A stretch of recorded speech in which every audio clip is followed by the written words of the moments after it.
चलिए आज एक सफर पर चलते हैं। एक ऐसे सफर पर जो हमें ब्रह्मांड की सबसे बड़ी कहानी सुनाएगा। ये वो कहानी है जो समय की शुरुआत से भी पुरानी है। एक ऐसी महागाथा जो हर सितारे को, हर ग्रह को और हाँ, हम सबको एक ही धागे में पिरोती है। सोचिए जरा, ये सब कुछ, ये पूरी कायनात आखिर शुरू कहाँ से हुई? ये सवाल हम सब ने कभी ना कभी तो खुद से पूछा ही है ना? कि आखिर हमारे होने की वजह क्या है? इसका जवाब ढूंढने के लिए हमें वक्त में बहुत बहुत पीछे जाना होगा। कितना पीछे? करीब 13.8 अरब साल।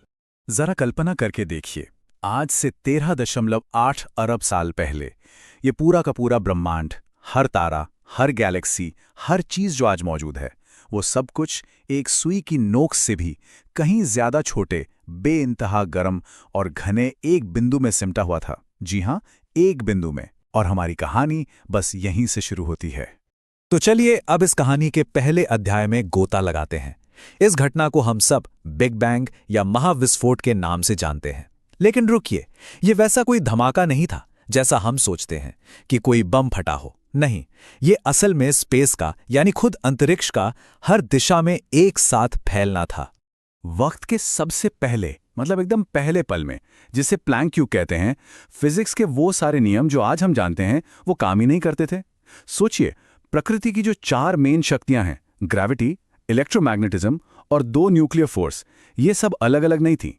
ये सब मिलकर एक अकेली सुपर फोर्स या महाशक्ति बनी हुई थी। एक परफेक्ट लेकिन बहुत ही नाजुक बैलेंस। उस एक पल के बाद जो कुछ हुआ वो दिमाग चकरा देने वाला था। घटनाओं की एक इतनी तेज झड़ी लगी कि उसने हमारे ब्रह्मांड का नक्शा हमेशा हमेशा के लिए तय कर दिया। और ये सब 1 सेकंड के भी एक बहुत ही छोटे से हिस्से में हो गया। इस दौर को कहते हैं कॉस्मिक इन्फ्लेशन। पलक झपकने से भी कम समय में ब्रह्मांड लाइट की स्पीड से भी तेज फैला, एक परमाणु से भी छोटे साइज से बढ़कर सीधे एक अंगूर के साइज का हो गया। और ये तेज फैलाव बहुत जरूरी था। पता है क्यों?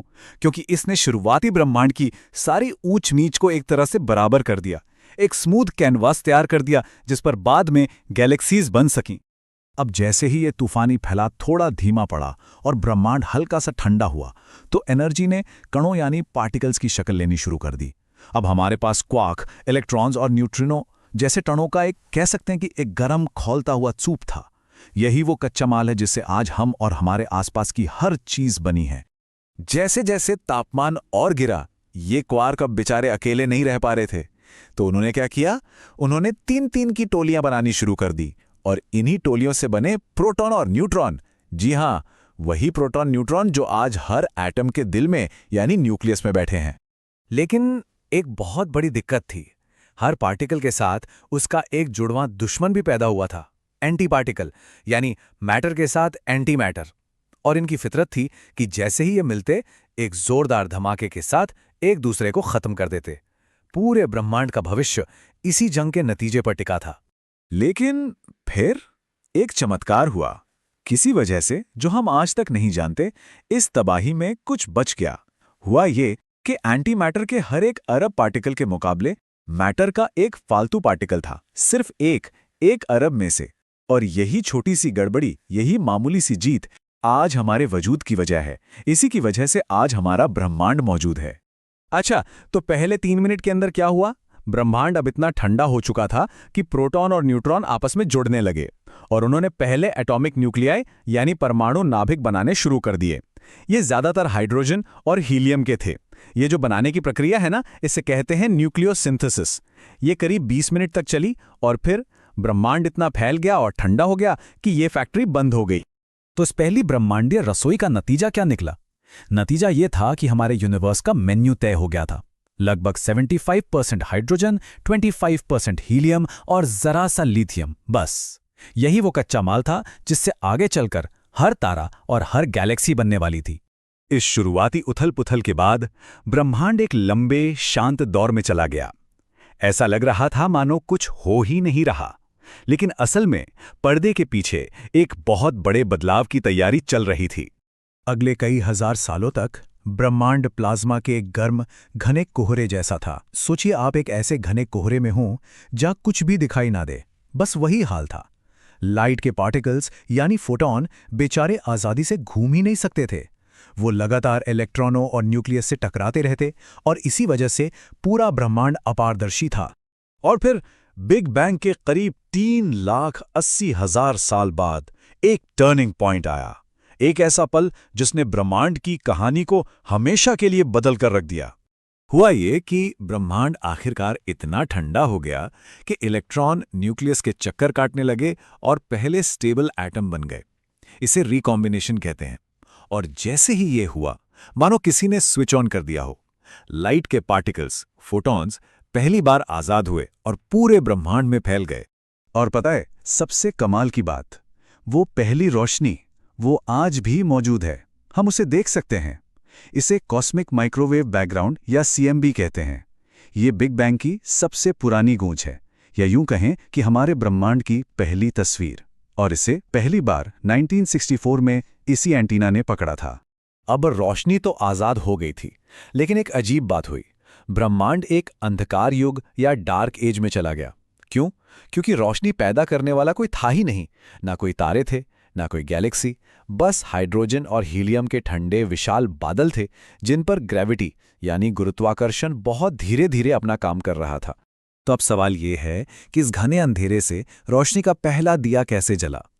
कैसे सितारों और गैलेक्सीज ने शक्ल लेना शुरू किया? चलिए जानते हैं। लाखों साल गुजर गए और ग्रेविटी ने धीरे धीरे अपना जादू दिखाना शुरू किया। उसने हाइड्रोजन और हीलियम के बादलों को अपनी तरफ खींचना शुरू किया, और इस काम में उसकी मदद की एक रहस्यमयी चीज ने, डार्क मैटर। इन दोनों ने मिलकर एक विशाल मकड़ी के जाले जैसा स्ट्रक्चर बनाया जिसे कॉस्मिक वेब कहते हैं, और इस जाले के जोड़ों पर पहली गैलेक्सीज के बीज पड़ने लगे। और फिर इन्हीं घने बादलों के बीच पहले सितारे रोशन हुए। ये आज के सितारों जैसे नहीं थे, बिल्कुल नहीं। ये मॉन्स्टर थे, बहुत बहुत बड़े, बेहद गर्म, और इनकी जिंदगी बहुत छोटी थी। इन्होंने अपनी जिंदगी में हाइड्रोजन और हीलियम से भारी एलिमेंट्स बनाए, और जब ये मरे तो एक धमाके के साथ वो सारा कीमती सामान पूरे ब्रह्मांड में बिखेर दिया। अब तक हमने अरबों सालों का सफर तय कर लिया, तो चलिए अब इस बड़ी सी कहानी को थोड़ा पर्सनल बनाते हैं। इसे अपने घर, अपनी धरती से जोड़ते हैं। बिग बैंग के करीब 9.2 अरब साल बाद उन्हीं पुराने मर चुके सितारों की धूल और गैस से हमारे अपने सूरज ने जन्म लिया।